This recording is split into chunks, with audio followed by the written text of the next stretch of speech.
strong or players think during the game, this video is for you. Today, we'll analyze one of my recent rapid games against 2050 rated opponent and focus on the practical decisions that shaped the results. It was a 10-minute rapid game, 10 plus 0 with no increment, and leeches. I was rated 2075, and my opponent, whose name is Jusina, was just over 2050, and we reached a classical Kings Indian defense. My opponent started with the first move, d4, and I responded with knight f6. My opponent played c4, control the center, and I played g6. My opponent played knight c3, so which I responded with bishop g7. So if I intended to go for the Grunfeld position instead of playing the bishop g7, I'll have immediately played d5, which would be something like this. My opponent take and I'll take this classical line. My opponent play this. My opponent takes, and I go for either c5 immediately, going for attack immediately gives my opponent with very tactical position. So my opponent has a selected pawn structure, and I have the bishop, which I'm going to put on the g7 diagonal. So instead, my opponent developed his knight, which I castled over the center. So at this point, this is the best time or the last time which you can play d6 to have a really King's Indian position. If you allow your opponent to wall you in with c5 without getting d6, black is in a worse position. So which I played d6. My opponent developed his bishop. So classically in the King's India, black fights for the e5, which if my opponent has gone for this variation of the King's Indian, putting his bishop on bishop e2, I could have gone for this tactics e5. My opponent takes, exchange our queen. My opponent takes my pawn and takes pawn with the tactics of it takes back, I kick back. So that's just a classical King's Indian, which is not, it's just a line, a normal line King's Indian.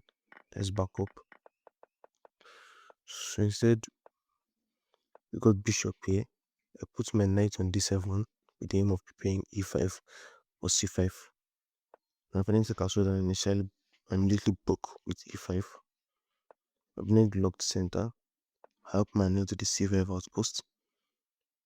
So in some positions in the King's Indian, so black can delay the move c5. Let's go back.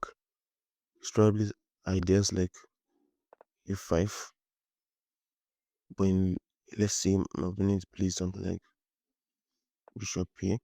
You can even play b6 with the idea of going knight c5, so that if bishop takes, so that if the bishop takes, a very solid pawn structure.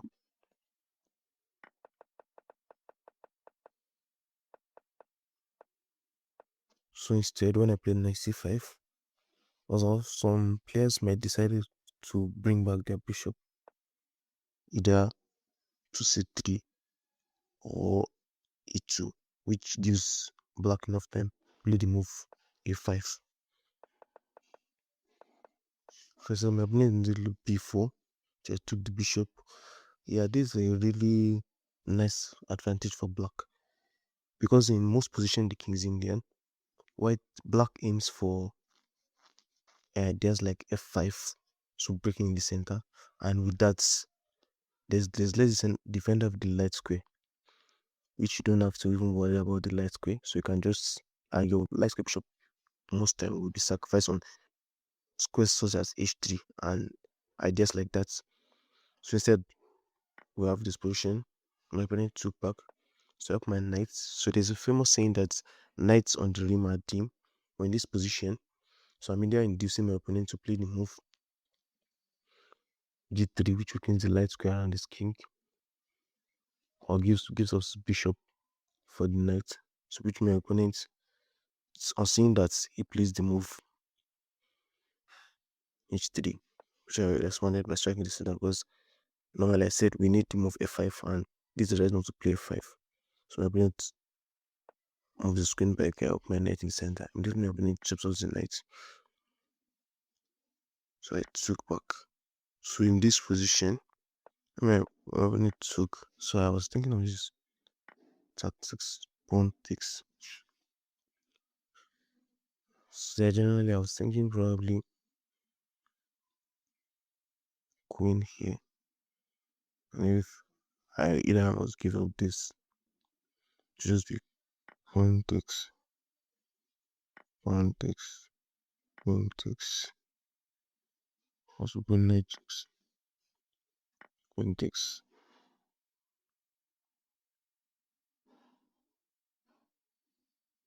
Position is equal. But generally I might even prefer black in this position. Because black's idea are simple here. You have to play a5. You have to bring out a bishop to a square such that f5. Then maybe double your rook on the f file or open your bishop. Various ideas like that.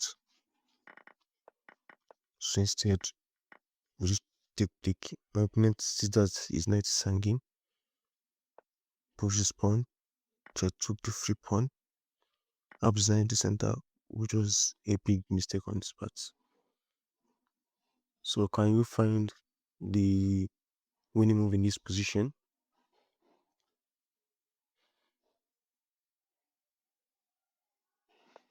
Yeah, I made a mistake. The correct move, which is we have the winning move, I pinned rook to e8, simply pinning and winning a full piece.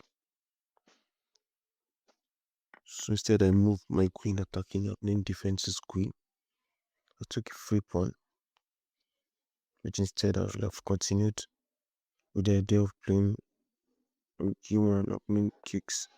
I was bring my queen back here. Because instead, if I brought my queen to f6, so if I've brought my queen to f6 after this move, queen to f6, my opponent has this nice move. Because if I take rook takes, my opponent takes check, bishop takes. Yeah, it looks like I'm still winning, I guess. Rook takes. Okay, I guess. Two pieces for the rook. The position might be equal now. Now black as an edge. So instead, I got greedy and I took the pawn to my queen. My opponent up his knight, attacking c5. So I guess here I made a mistake because most of my opponents can dislodge my queen or something like this, I guess. Attacking my queen.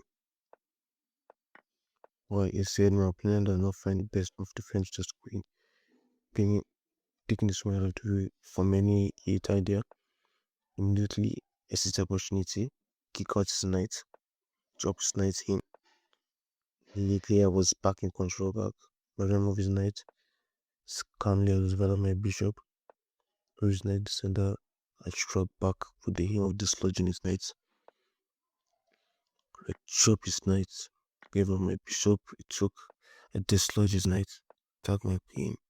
So this assertion I know I'm winning a free piece. My opponent instead defended his rook. Took back. Opponent took and I took a free piece. I came back on. Especially in reducing weaknesses. So generally my opponent was trying, I was defending. He aims to play the move rook e7, which I defended by bringing down my bishop, picks the queen. I activated my rook. So attack my opponent's goal again. Took a free pawn, also took a free pawn. Pins check, which I blocked my bishop. Gives it here. and just attack the free pawn. Takes like I don't know what it's saying. I noticed weakens king. So I gladly took the free pawn. My opponent is trying to put his rook on f4. I defended, pushes.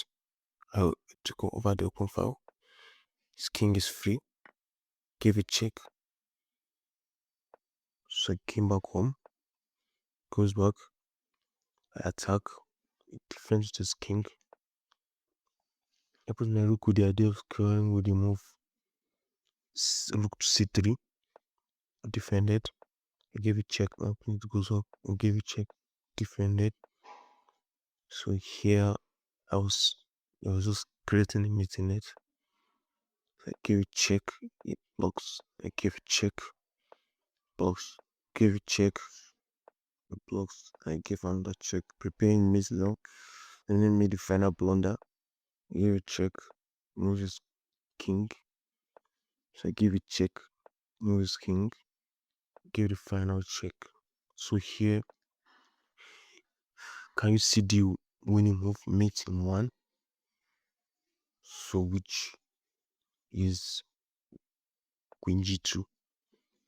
It's a nice kind of like a ladder mate, was still in his opponent's camp. Eminem made a bad decision by hopping in. I guess he had no idea the plans of white in the King's Indian. Just giving up. This was not a positional grind. I made some couple mistakes, which was grabbing the free pawn instead of continuing with my plan, which my opponent almost equalized, was he didn't capitalize on it because he missed the critical move. All in all, it's important that even if you made a blunder or a mistake, you stay composed, stay calm, stay active, reorganize, and keep on playing the game. If you enjoyed the analysis and learned something from it, consider subscribing. Thanks for watching, and I'll see you in the next video. Thank you.